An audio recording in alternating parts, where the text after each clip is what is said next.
കേന്ദ്ര സർക്കാരിന്റെ തൊഴിലാളി വിരുദ്ധ നയങ്ങൾക്കെതിരെ രാജ്യവ്യാപകമായി തൊഴിലാളികൾ പണിമുടക്കുകയാണ്. അർദ്ധരാത്രി ആരംഭിച്ച പണിമുടക്കിൽ രാജ്യം നിശ്ചലമായി.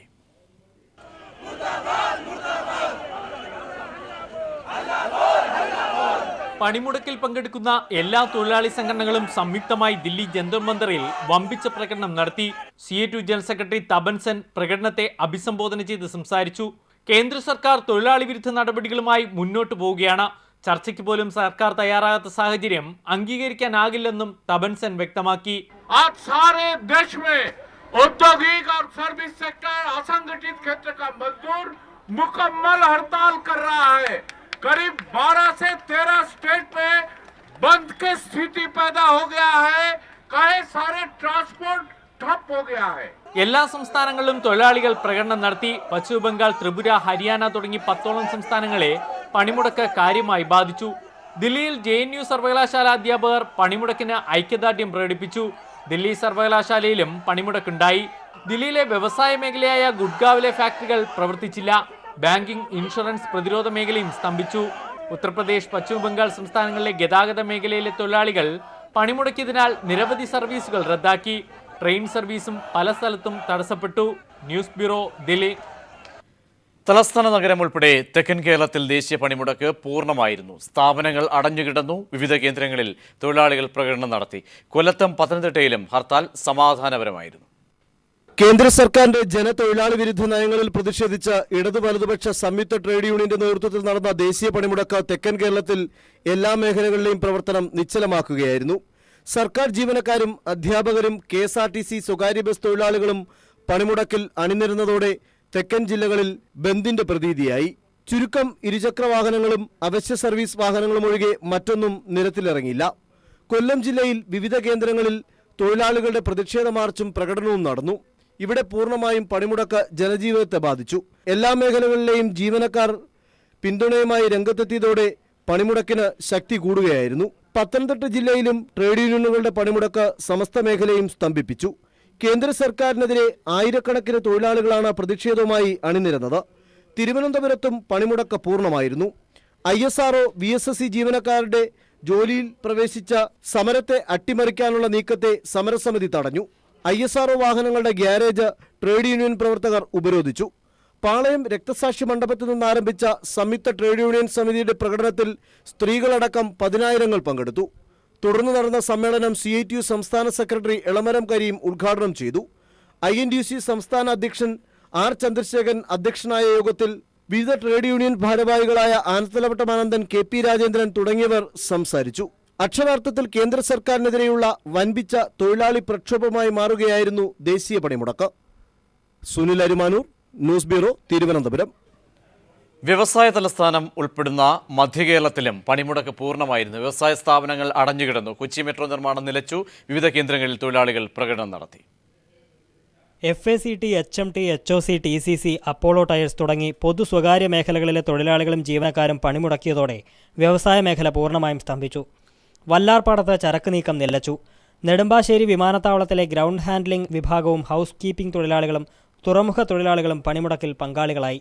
പണിമുടക്കിനെ തുടർന്ന് കൊച്ചി മെട്രോ നിർമ്മാണവും നിലച്ചു.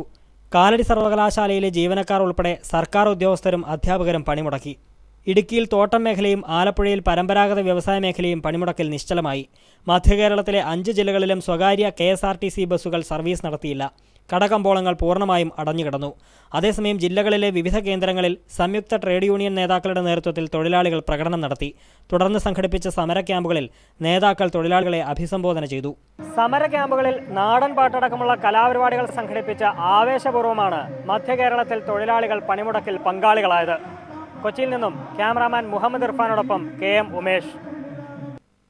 ദേശീയ പണിമുടക്കിൽ വടക്കൻ കേരളം പൂർണ്ണമായും സ്തംഭിച്ചു. സർക്കാർ ഓഫീസുകളും സ്വകാര്യ സ്ഥാപനങ്ങളും പൂർണ്ണമായും അടഞ്ഞുകിടന്നു. പണിമുടക്കിയ തൊഴിലാളികൾ നഗരങ്ങൾ കേന്ദ്രീകരിച്ച് പ്രകടനവും ധർണയും നടത്തി. ട്രേഡ് യൂണിയനുകൾ മുന്നോട്ട് വെച്ച മുദ്രാവാക്യങ്ങൾ ജനങ്ങൾ ഒറ്റ മനസ്സോടെ ഏറ്റെടുത്തതോടെ വടക്കൻ കേരളം പണിമുടക്കിൽ പൂർണ്ണമായും സ്തംഭിച്ചു. വിവിധ ആവശ്യങ്ങൾ ഉന്നയിച്ച് സംയുക്ത ട്രേഡ് യൂണിയന്റെ ആഭിമുഖ്യത്തിൽ നടന്ന പണിമുടക്കിൽ വടക്കൻ കേരളത്തിലെ അന്തർസംസ്ഥാന പാതയിൽ ഉൾപ്പെടെ ഗതാഗതം പൂർണ്ണമായും സ്തംഭിച്ചു. ബൈക്കും കാറും ഉൾപ്പെടെയുള്ള ചുരുക്കം സ്വകാര്യ വാഹനങ്ങൾ മാത്രമാണ് നിരത്തിലിറങ്ങിയത്. വ്യാപാര സ്ഥാപനങ്ങൾ പൂർണ്ണമായും അടഞ്ഞുകിടന്നു. സർക്കാർ ഓഫീസുകളും പൊതുമേഖലാ സ്ഥാപനങ്ങളും കോളേജുകളും സ്കൂളുകളും പ്രവർത്തിച്ചില്ല. പാൽ, പത്രവിതരണം, ആശുപത്രി, എയർപോർട്ട് തുടങ്ങിയ അവശ്യ സർവീസുകളെ പണിമുടക്കിൽ നിന്ന് ഒഴിവാക്കിയിരുന്നു. പാലക്കാട് ജില്ലയിൽ കഞ്ചിക്കോട് വ്യവസായ മേഖലയുൾപ്പെടെ പണിമുടക്കിൽ പൂർണ്ണമായും സ്തംഭിച്ചു. കോഴിക്കോട് പുതിയ ബസ് സ്റ്റാൻഡിൽ സംയുക്ത ട്രേഡ് യൂണിയൻ ധർണ CITU ജില്ലാ ജനറൽ സെക്രട്ടറി T. ദാസൻ ഉദ്ഘാടനം ചെയ്തു. കാസർഗോഡ് നഗരത്തിൽ നടന്ന ധർണ CITU സംസ്ഥാന സെക്രട്ടറി P. രാഘവൻ ഉദ്ഘാടനം ചെയ്തു. പാലക്കാട് നഗരത്തിൽ നടന്ന സംയുക്ത ട്രേഡ് യൂണിയൻ ധർണ CITU സംസ്ഥാന സെക്രട്ടറി M. ചന്ദ്രനും കണ്ണൂരിൽ CITU സംസ്ഥാന സെക്രട്ടറി KP. സഹദേവനും ഉദ്ഘാടനം ചെയ്തു. മലപ്പുറം കുന്നുമലിൽ നടന്ന ധർണ CITU ജില്ലാ സെക്രട്ടറി കൂട്ടായി ബഷീർ ഉദ്ഘാടനം ചെയ്തു. വയനാട് കൽപ്പറ്റയിൽ നടന്ന ധർണ AITUC സംസ്ഥാന സെക്രട്ടറി വിജയൻ കുരിശ്ശേരി ഉദ്ഘാടനം ചെയ്തു. 100-ലേറെ കേന്ദ്രങ്ങളിൽ നടന്ന പ്രകടനത്തിനും ധർണയ്ക്കും വിവിധ ട്രേഡ് യൂണിയൻ നേതാക്കൾ നേതൃത്വം നൽകി. വിവിധ ബ്യൂറോകളോടൊപ്പം കോഴിക്കോട് നിന്നും സിജു കണ്ണൻ. ട്രേഡ് യൂണിയനുകൾ ആഹ്വാനം ചെയ്ത ദേശീയ പണിമുടക്കിന് ബംഗളൂരുവിലും വൻ ജനപിന്തുണയാണ് ലഭിച്ചത്. കേന്ദ്ര സംസ്ഥാന സ്ഥാപനങ്ങൾ, ബാങ്ക്, ഇൻഷുറൻസ് മേഖലകളിൽ പണിമുടക്ക് പൂർണ്ണമായിരുന്നു. വ്യാവസായിക മേഖല പണിമുടക്കിൽ നിശ്ചലമായി. അസംഘടിത മേഖലയിലെ തൊഴിലാളികളും ഓട്ടോ ടാക്സി തൊഴിലാളികളും പണിമുടക്കിൽ അണിചേർന്നു. ബംഗളൂരു ടൗൺ ഹാളിന് മുന്നിൽ ആരംഭിച്ച തൊഴിലാളികളുടെ പ്രകടനം ഫ്രീഡം പാർക്കിൽ സമാപിച്ചു.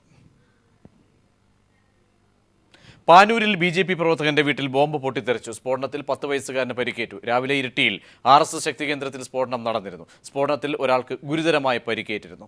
കൂടുതൽ വിശദാംശങ്ങളുമായി PV ജോഷില ചേരുന്നു. ജോഷില, എപ്പോഴായിരുന്നു അപകടം സംഭവിച്ചത്? ഇപ്പോൾ സ്ഥലത്തെ അവസ്ഥ?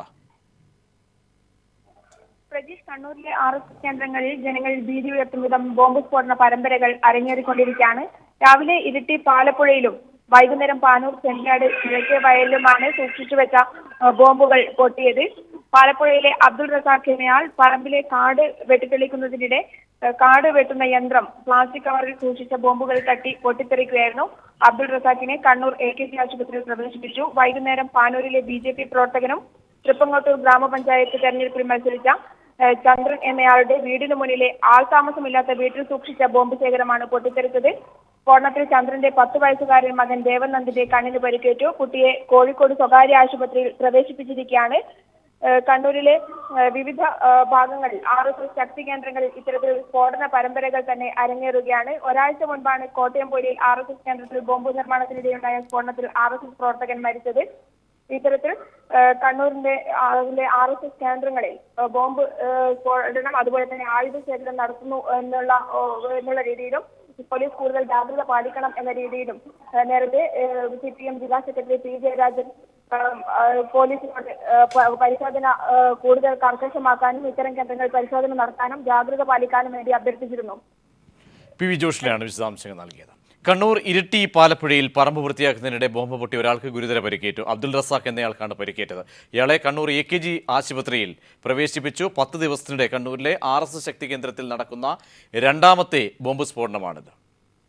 ഇരിട്ടി പാലപ്പുഴയിലെ RSS കേന്ദ്രത്തിലാണ് ബോംബ് സ്ഫോടനമുണ്ടായത്. പാലപ്പുഴയിലെ അബ്ദുൾ റസാഖ് എന്നയാൾ പറമ്പിലെ കാട് വെട്ടിത്തെളിക്കുന്നതിനിടെ കാട് വെട്ടുന്ന യന്ത്രം ബോംബിൽ തട്ടി പൊട്ടിത്തെറിക്കുകയായിരുന്നു. 12 മണിയോടെയാണ് സംഭവം നടന്നത്. അബ്ദുൾ റസാഖിന്റെ ശരീരമാസകലം പരുക്കേറ്റിട്ടുണ്ട്. ഗുരുതര പരുക്കുകളോടെ അബ്ദുൾ റസാഖിനെ കണ്ണൂർ AKG ആശുപത്രിയിൽ പ്രവേശിപ്പിച്ചു. പ്ലാസ്റ്റിക് കവറിൽ സൂക്ഷിച്ച നിലയിലായിരുന്നു ബോംബുകൾ. ഒരാഴ്ച മുൻപാണ് കോട്ടയം പൊയിലിലെ RSS കേന്ദ്രത്തിൽ ബോംബ് നിർമ്മാണത്തിനിടെയുണ്ടായ സ്ഫോടനത്തിൽ RSS പ്രവർത്തകൻ മരിച്ചത്. ഗണേശോത്സവത്തിന്റെ തയ്യാറെടുപ്പിന് വേണ്ടി ഉണ്ടാക്കിയിട്ടുള്ള ബോംബുകളാണ് ഈ കാട് പിടിച്ചു നിൽക്കുന്ന ഈ പ്രദേശത്ത് കൊണ്ടുപോയി നിക്ഷേപിച്ചത്. ആ ബോംബ് പൊട്ടിയിട്ടാണ് നിരപരാധിയായിട്ടുള്ള ആ പറമ്പിൻ്റെ ഉടമസ്ഥൻ മാരകമായിട്ട് പരിക്കുപറ്റി ഇവിടെ AKG ആശുപത്രിയിൽ വന്നിട്ടുള്ളത്. അധികാരികൾ ഗൗരവപൂർവ്വം ആവശ്യമായിട്ടുള്ള നടപടികൾ കൈക്കൊള്ളണം. ഇത്തരങ്ങൾ ബോംബുകൾ നിർമ്മിക്കുന്നതിന് വേണ്ടി പ്രവർത്തിക്കുന്ന ആളുകളെ കണ്ടെത്തണം. അവർക്കെതിരായിട്ട് നിയമ നടപടി സ്വീകരിക്കണം. കോട്ടയം പൊയിലിൽ ബോംബ് സ്ഫോടനമുണ്ടായ സ്ഥലത്തു നിന്നും മാരകായുധങ്ങളും പിന്നീട് പോലീസ് കണ്ടെത്തിയിരുന്നു. കണ്ണൂരിലെ RSS കേന്ദ്രങ്ങൾ വൻ ആയുധശേഖരത്തിന്റെ കേന്ദ്രങ്ങളാവുന്നു എന്നതിന്റെയും ഏത് നിമിഷവും സംഘർഷ സാധ്യതയുള്ളതും ജനങ്ങൾ ഭീതിയുണ്ടാക്കുന്ന രീതിയിലുള്ളതുമായ സംഭവങ്ങളാണ് പുറത്തു വന്നുകൊണ്ടിരിക്കുന്നത്. PV Joshila, news bureau, Kannur.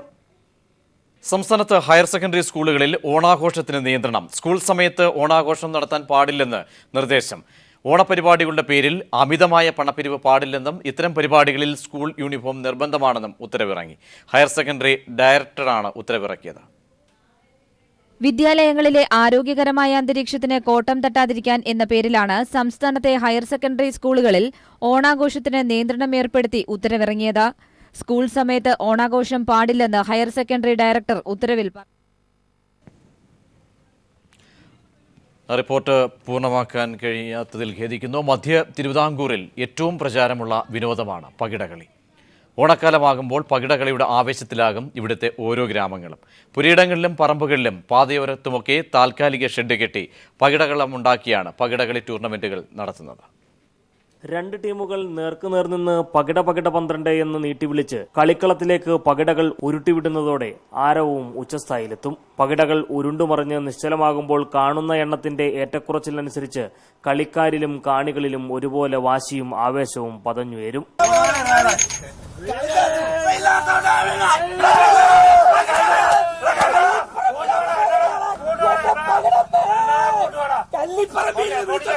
ഓരോ ടീമിനും കരുക്കൾ നീക്കാൻ ഓരോ പോരുകാരനും കളി നിയന്ത്രിക്കുന്ന അമ്പയറുമൊക്കെയുണ്ട്. 3 ദശാബ്ദക്കാലമായി പകിടക്കളത്തിൽ സജീവമായി നിൽക്കുന്ന ഹരിഹരൻ നായർ. ഇതുവരെയായിട്ടും അലമ്പുണ്ടായിട്ടില്ല. പിന്നെ അങ്ങോട്ടും ഇങ്ങോട്ടും വാഗ്വാദങ്ങളുണ്ടാവും. ആ വാഗ്വാദങ്ങൾ ആ കളി കഴിയുമ്പോൾ തീരും. പിച്ചള, ഓട്, ചെമ്പ് തുടങ്ങിയ ലോഹങ്ങൾ കൊണ്ടുണ്ടാക്കിയ പകിടയുടെ ഉള്ളു പൊള്ളയായിരിക്കും. 2 പകിടകൾ കയ്യിൽ പിടിച്ച് ചേർത്താണ് ഉരുട്ടുന്നത്. പകിട ഉരുട്ടി കിട്ടുന്ന എണ്ണത്തിനനുസരിച്ച് 4 കരുക്കൾ കളത്തിലെ കോളങ്ങളിലൂടെ മുന്നോട്ട് നീക്കി നടുക്കളത്തിലെ തായത്തിലെത്തുമ്പോഴാണ് പകിടകളിയുടെ വിജയിയെ പ്രഖ്യാപിക്കുക. ഒത്തിരി ഓർമ്മകളുമായി വീണ്ടും ഒരു ഓണക്കാലം എത്തുമ്പോൾ പകിടകളിൽ കൊണ്ട് സജീവമാവുകയാണ് മധ്യ തിരുവിതാംകൂറിലെ ഗ്രാമപ്രദേശങ്ങൾ. ഇറഞ്ഞാലിൽ നിന്നും ക്യാമറമാൻ സാംജിത്ത് ആർപ്പൂക്കരോടൊപ്പം ടി പി പ്രശാന്ത്. റോഡപകടങ്ങൾ വർദ്ധിച്ചു വരുന്നതിനെതിരെ സന്ദേശവുമായി ഫയർ കെയർ അഗ്നിശമന ഉപകരണ ഉൽപ്പാദകർ തിരുവനന്തപുരത്ത് ബോധവൽക്കരണ ജാഥ നടത്തി. വി എസ് ശിവകുമാർ MLA പേട്ടയിൽ ജാഥ ഫ്ളാഗ് ഓഫ് ചെയ്തു. 50ഓളം ഇരുചക്ര വാഹനങ്ങൾ ജാഥയിൽ പങ്കെടുത്തു. തുടർന്ന് നടന്ന ചടങ്ങിൽ ഫയർ കെയറിന്റെ ധീരതാ പുരസ്കാരങ്ങൾ വിതരണം ചെയ്തു. Fire care director Deep Sathyan പരിപാടികൾക്ക് നേതൃത്വം നൽകി.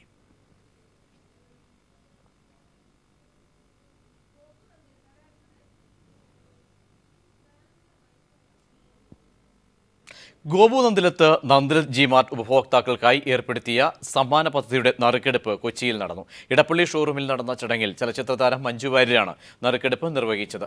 ഗോപുനന്ദിലത്ത് group chairman Gopu Nandilath, Arjun Nandilath, CEO PA Zubair തുടങ്ങിയവർ ചടങ്ങിൽ പങ്കെടുത്തു.